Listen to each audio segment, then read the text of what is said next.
All right, good morning.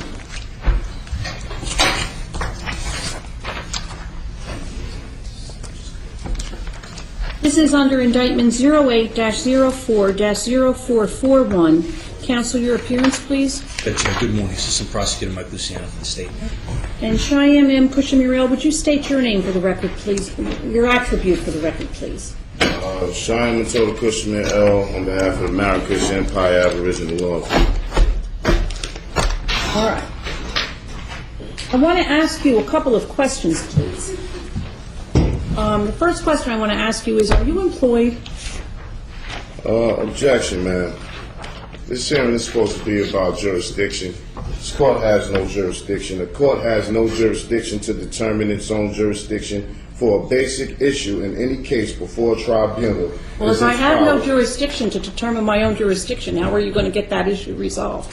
Listen, this case in this courtroom is a culpable, incompetent court of jurisdiction. You can't, according to federal case law, you can't set another hearing to reach and determine your own jurisdiction. As I've stated for the record plenty of times, I'm only having threat, duress, and coercion, and because the prosecution falsely holds my property, and I'm here to clarify that matter. Other than that, I'm here under threat, duress, and coercion. It is completely against federal case law. It has power to act, and a court must have the authority to decide that question in the first instance. That's Rescue Army versus Municipal Court of Los Angeles. A departure by a court from the recognized and established requirements of law, however close apparent adherence to mere form and method of procedure, which has the effect of depriving one of a constitutional right, is in excess of jurisdiction. You have the flag right behind you, ma'am. May I interrupt you for a moment, You please? may not, ma'am. Then would you, when you're done speaking, would you let me know so that I can ask a question? I'm not obligated to answer any questions, so I have no intentions of answering any question. Well, I'll ask it anyway, and you can decide what you want to say. Thus, where a judicial tribunal has no jurisdiction of the subject matter on which it assumes to act, its proceedings are absolutely void in the fullest sense of the term, Dillon versus Dillon.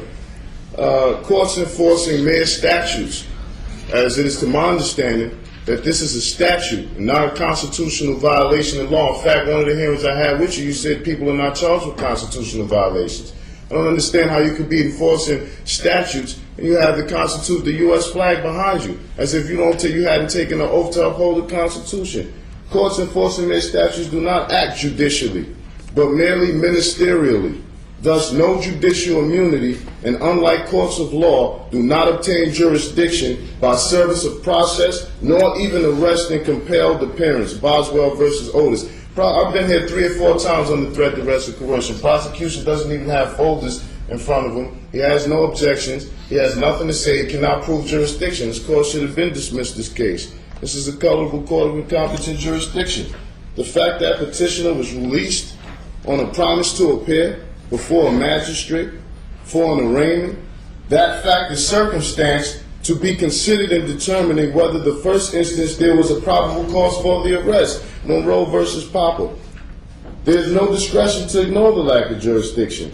Court must prove on the record all jurisdiction facts related to the jurisdiction asserted.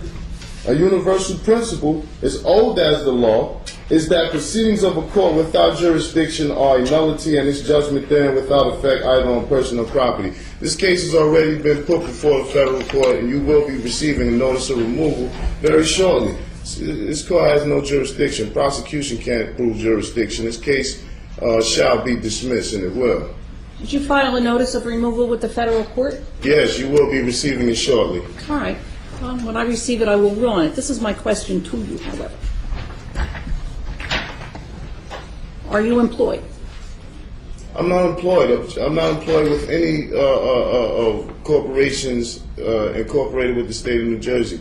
Are you employed with any corporation that's incorporated outside of the state of New Jersey? Objection. I'm not here to answer questions about my employment. The last time I was made aware of this was supposed to be about whether this court has jurisdiction, and clearly it doesn't. A question about employment has nothing to do with whether this court has jurisdiction, so I'm not obligated to answer those questions.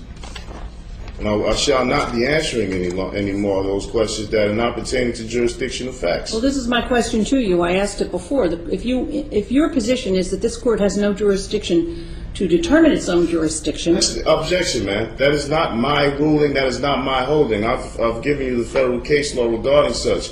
Maybe you can take some time out that you need to do to recheck that, but that's what the case law says, not what I said. Well, I do have jurisdiction over you. Number one, you're here in my courtroom. Objection, Number man. two, You do not have jurisdiction over me. I'm here by way of threat, duress, and coercion. The federal case law stipulates already that compelled appearance and arrest warrants doesn't give a minister acting ministerially and not judicially enforcing their statute's jurisdiction. That's incorrect and false. You do not have jurisdiction because I'm here. You've told me before when I was here that you would lock me up if I didn't come, which was threat, duress, and coercion.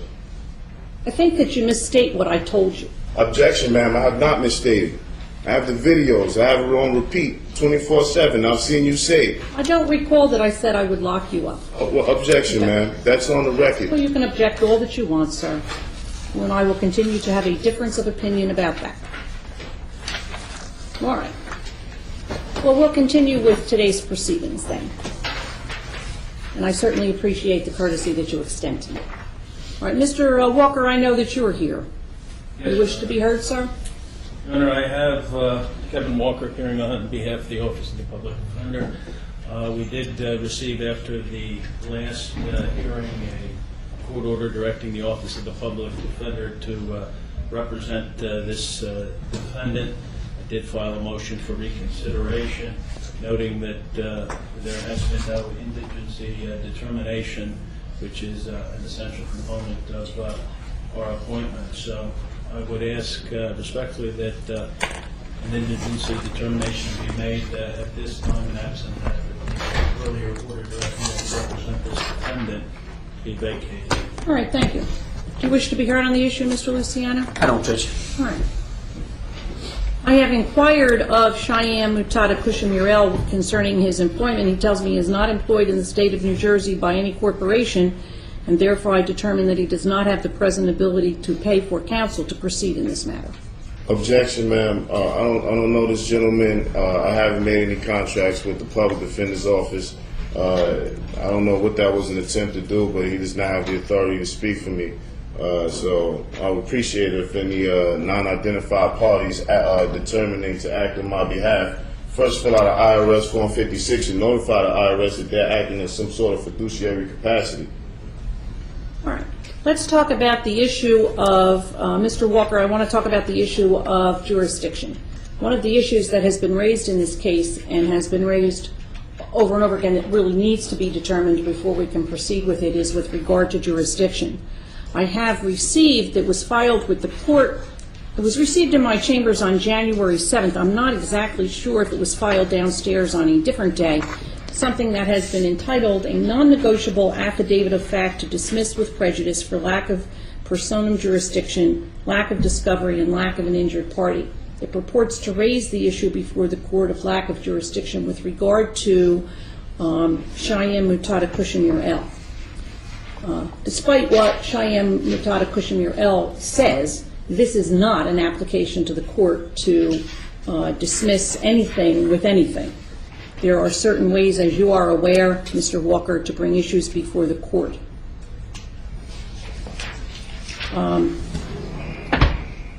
What we need to do is have the issue brought before the court properly by way of a notice of motion. I don't even know if Mr. Luciano got a copy of this, but certainly you know that any motion filed has to be served on the prosecutor.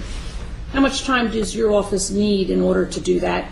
And did you receive a copy of this? Judge, I have not received a copy of that, and before I address that issue, I would respectfully request that you inquire into this defendant's assets to see whether he has a present ability to retain private counsel. Well, he tells me he isn't employed by a Objection. corporation, so... Objection. This is obscene. Sir, this is a conversation that I'm having with Mr. Walker, not with you. He And the cannot way you speak didn't for want me, me man. to interrupt you, I would like you not to interrupt me or Mr. Walker. Objection. This man cannot speak for me, man. I haven't filled out any public defender's applications nor contracts to agree to that. You cannot force me against my consent to have someone who I have no